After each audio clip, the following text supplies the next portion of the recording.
Australian victim. Let's go live now to the Greens. Christine Milne and Adam Bandt there in Canberra. They've held a party room meeting, the first since the election, and they're speaking about the leadership ballot. After only a short time since they've been sworn into office. I can tell you today that Adam has been returned unopposed as the Deputy Leader of the Australian Greens, and I've been returned as the Leader unopposed as well. We are a strong, united team, and I was delighted today to have Senator-elect Janet Rice join us in our party room. We left with 10. We're coming back with 11, and I'm delighted that such a green, strong platform is there from which we can rebuild and go out to the Australian community and work with people to actually stand up to what I don't think the Australian people really want. I don't think they want to see Greg Hunt giving the go-ahead to massive expansion to coal mining and ports on the Barrier Reef and risking in danger listing.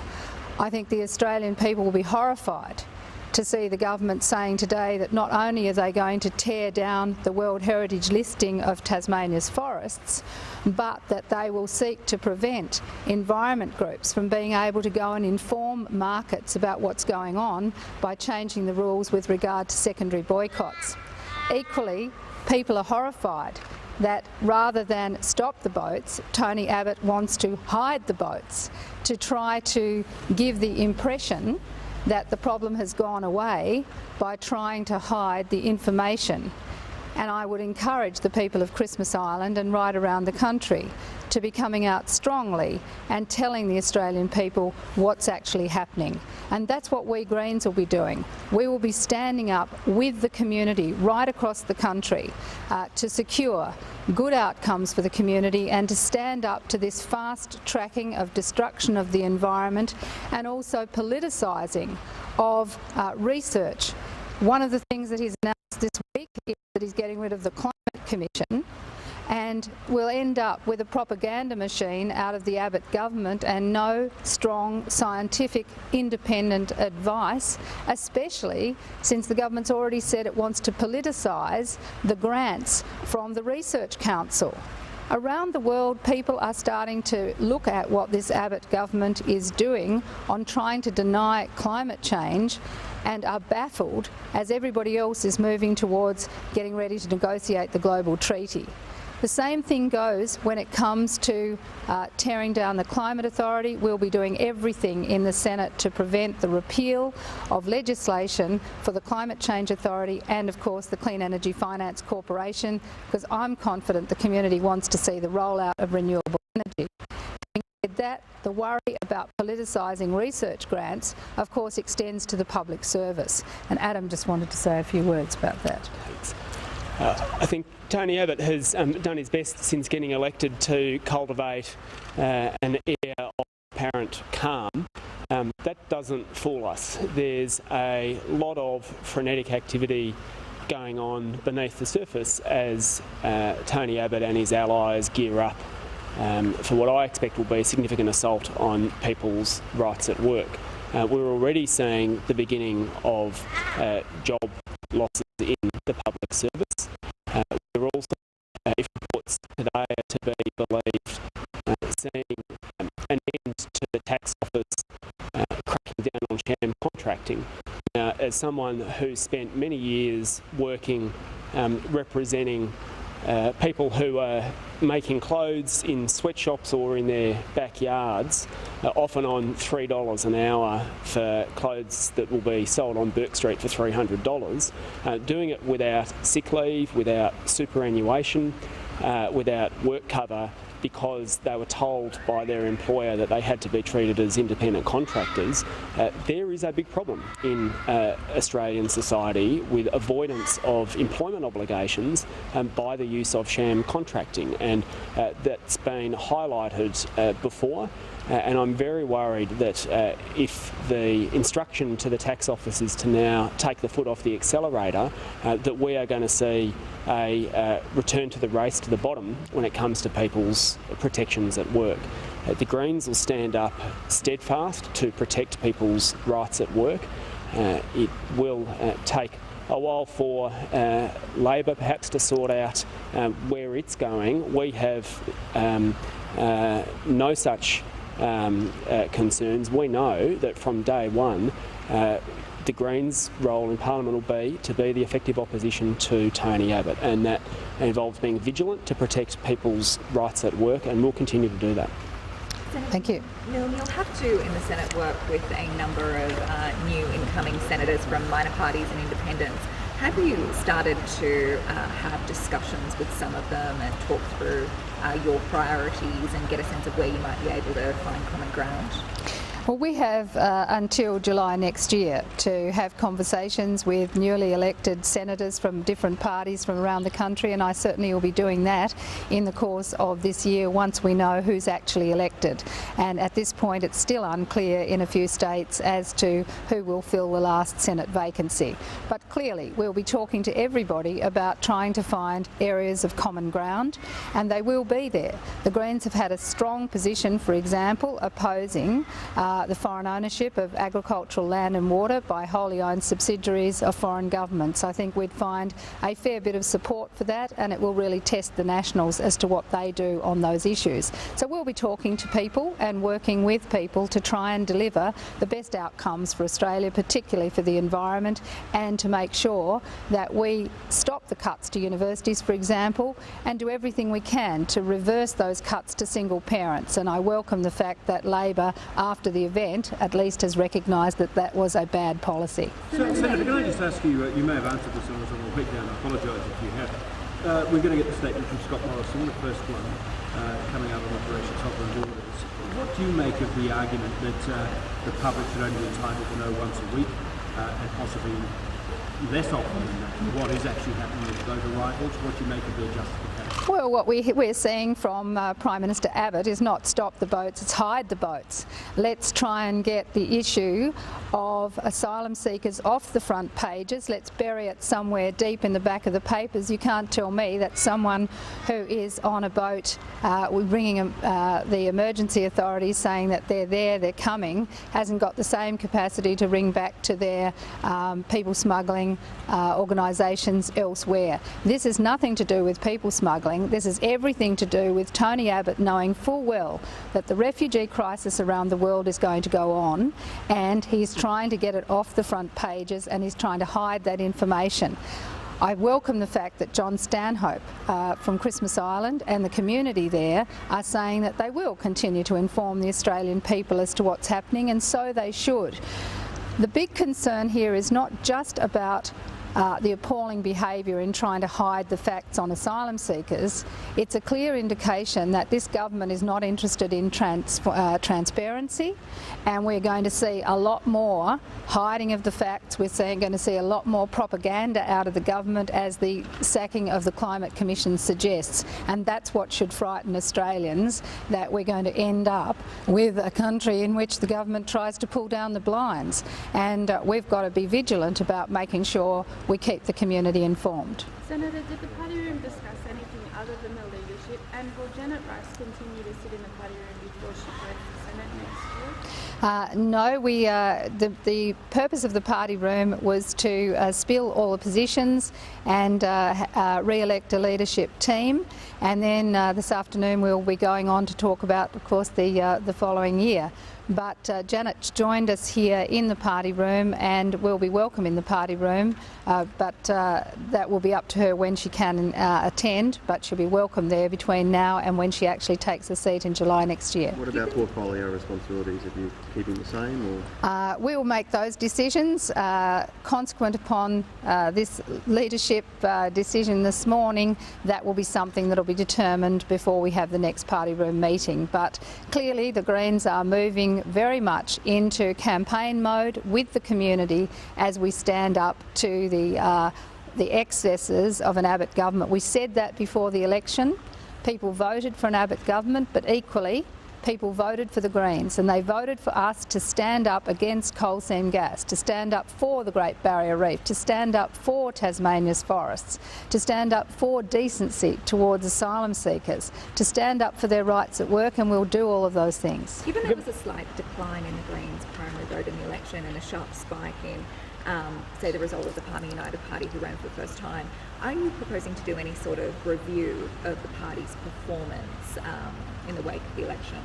Of course, and we're talking to the community, and we want to especially talk to the people who voted for the Greens in the past and might not have voted for us this time, because we're confident they share our values, but we want to go back and reconnect and talk to those people. So after every election, the Greens, like every other political party, reviews the election, how it went, what we could have done better, and also the effect of social media on this campaign. There are lots of things you have to learn from your campaigning experience, and we intend to do that, and doing it right across all our branches. Our membership is our strength, and already across the Greens across the country, they're having meetings about how the election went from the branch point of view, from the state point of view, the national point of view, and that's where we're really lucky. We're very much in touch with our membership, and we're looking forward to hearing from them. The Greens connection with on why those people who share your values may not vote on you?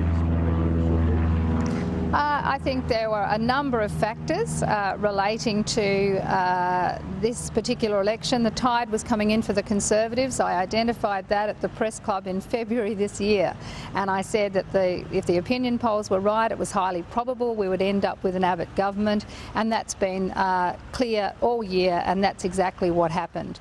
In that context, I said our job was to throw in an anchor against the tide for the Greens and hold our seats and hopefully win more, and that's exactly what we've done. We've held our seats and we've picked up another one in Victoria. It's a great platform on which to rebuild, and that's exactly what we're going to do. And I'm going to go out there very strongly campaigning to retain those critically important reforms that we achieved, things like Denticare, things like carbon pricing. We're going to make sure that they stand the test of time. Do you think of the tumultuous... So the coalition has flagged, or the government has flagged, that it intends to increase the sanctions, particularly against environmental groups, for actions that may damage business. What's your reaction to that? Is there anything you can do about it? Oh, it's an absolute disgrace that the government is deciding to now go on the warpath in terms of secondary boycott. That's what they're trying to do. This is one big issue here, is that Tony Abbott wants to deny people information. Efficient markets work when they have the best information, and that's why consumers and environmental protection campaigns were excluded from the provisions on secondary boycott, because markets need to be informed, and that's exactly what consumer groups and environmental groups do. And this is actually about an ideological position that Tony Abbott has. He doesn't want Tasmania's old growth forests protected. They are protected as a result of going into World Heritage, and that's been celebrated across the country. Everyone loves the fact that the Styx is now World Heritage, that the world is World Heritage. The complaint, though, is not about you informing the market about events that might be going on. It's about actually trying to organise boycotts. It's about a level of activism that damages businesses. That would be the government's argument. And they'd be wrong, because all the environment movement's ever done is gone out to the markets and told people where the timber is being sourced, and those markets make their decisions accordingly. The world market has made it very clear they don't want to be accessing forest products that are coming from primary forests, from old growth forests, and that's very clear. And what's really interesting in the Tasmanian context is that it's not just the Greens saying it. It's the CFMEU saying it. It's the timber industry itself saying it. It's even some of the biggest companies out there saying they do not want to see the World Heritage listing pulled down, because it would reopen the whole forest debate in Tasmania, and it would be bad for them. So Tony Abbott's solution is to denigrate Australia, to pull us down in global context by trying to pull out the forests from World Heritage listing, and at the same time end up trying to bring in these draconian positions on secondary boycotts. So I think we're going to see a very strong campaign against that, and we'll do everything in our power in the Senate to stop any changes to legislation that would make that possible. But the main thing here is Australia is proud of its World Heritage areas. We love the fact that the Great Barrier Reef is World Heritage. We love the fact that our forests are now recognised as of outstanding universal value. And it's shocking beyond belief that Tony Abbott would try to tear down the Tasmanian Wilderness World Heritage Area or the Great Barrier Reef and end up with both those properties listed as in danger, which would not only affect the integrity of them, but it actually undermines the tourist industry and all the jobs that go with it. It's a really bad proposition that comes from an ideologically ridiculous place, and we will stand up against it. Doesn't he have a responsibility to try to boost the competitiveness of Australian businesses overseas? He can't boost the competitiveness of Australian businesses overseas if what he's trying to do is prevent information going into those markets, and that's what it's about. International markets have said they only want to buy timber that is FSC, Forest Stewardship Council certified. That is what is the basis of this, and if he pulls all this apart, all he's doing is guaranteeing that the timber industry in Australia will be uncompetitive. So you can't deny markets information. That is the critical thing, and that's what he's trying to do, just as with asylum seekers. He's trying to deny the community information about when the boats are arriving and how many people are on them, because he's trying to keep that secret. That is what's a real problem with this government. We've got a secretive, backward-looking government, and in this day and age, he will be really challenged on his ability to try and shut down information. The Coalition's number one priority, it says, will be to scrap the carbon tax. Given the likely makeup of the Senate from July next year, how do you think the Coalition will go about doing this? Will they? Are you predicting maybe a double dissolution in the next couple of months, or do you think they'll wait until they have maybe a friendlier Senate from next year? I don't think there'll be a double dissolution at all, and we will stand up very strongly to stop the repeal of the Clean Energy Finance Corporation, and in fact I'm shocked that Tony Abbott would instruct the CEFC board to act illegally. It's an extraordinary thing, and if business was really on the money here in terms of certainty, they would be out opposing what Tony Abbott is doing, because he's sending a message saying that even though a statutory authority has its instructions in terms of a legislative requirement to go out and to provide finance, he's saying to them, don't do what the law requires you to do. That injects massive uncertainty into business. So I'm confident in the next 12 months there is going to be a big campaign, not only to protect the Clean Energy Finance Corporation and the Climate Change Authority, but to maintain the emissions trading scheme that is already in place. And the real key here is whether business is going to get behind that campaign, and I think they will. So are you calling his bluff on this? Are you think that he won't risk it all by sending Australia into another election? Tony Abbott can answer for himself. For the Greens, we are here as a strong, united team in this parliament to take on Tony Abbott's agenda, and we are in the midst of a climate emergency. The Intergovernmental Panel on Climate Change is about to bring down its latest report, which will show that global warming is intensifying. Here you've got the French, everyone around the world now working towards a global treaty, and Tony Abbott saying pull down the blinds, pull up the ladder, somehow Australia can be separate from it. Well, we can't. We're hosting the G20 next year, and we will be humiliated globally unless this position changes in terms of global warming. You say that you think the business will get behind your campaign to preserve the ETS and the CFC. What gives you confidence that business has shown any indications at all that they will? There's now a critical mass of progressive business in Australia who depend on carbon pricing. They're the ones who have accepted emissions trading, they've accepted the way that the system is working. There is also a large number of very powerful resource-based industries, members of the IPA, people who do not want to see carbon pricing and have campaigned against it forever. The real question is, will the new businesses, the progressive businesses of Australia step up? And I think they will, and that's the campaign that's to be run in the next year. Just back to arrivals, is not heralding the arrival of every single asylum seeker boat counterproductive to your cause? Doesn't that sort of increase the feelings of alarm in the community? And the government's still proposing to provide briefings, so it's not exactly shutting down information, it's just making it, I guess, less readily available or less daily. On what possible basis could you argue that there is no reason for transparency in terms of asylum seeker arrivals, numbers of boats and people? The Coalition have campaigned mercilessly about the boats arriving. Now that they're in government, they want to hide that because they know they can't stop the boats. They know that. And so what they want to do is pull down the blinds and say, wink, wink, nudge, nudge, to every media outlet in the country, run it on page 30, get it off the front pages. Let's not actually have this debate, because the reality is the world is seeing massive numbers of refugees. You only have to look at Syria at the moment. The Red Cross is out today calling for more support for its campaign because of the millions who are being displaced. So this is our reality, and Tony Abbott is now struck with the fact that he's gone out there with uncosted, absolutely vague policies, just his take on Indonesia.